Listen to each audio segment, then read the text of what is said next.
এক যে ছিল রাজার কুমার, এক যে ছিল রাজার কুমার দুনিয়াতে একা, তার সাথে যে জঙ্গলেতে রাজকুমারীর দেখা।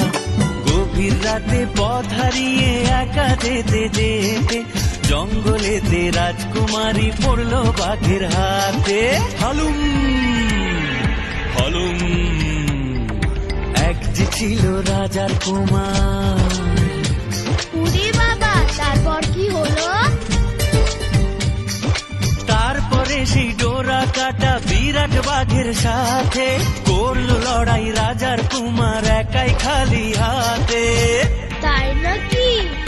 তাই না দেখে রাজকুমারী ভয়ে মূর্ছা গেল, রাজকুমার তার সেবা করে প্রাণে তাকে বাঁচালো। ও তখন রাজকুমারীকে দেখে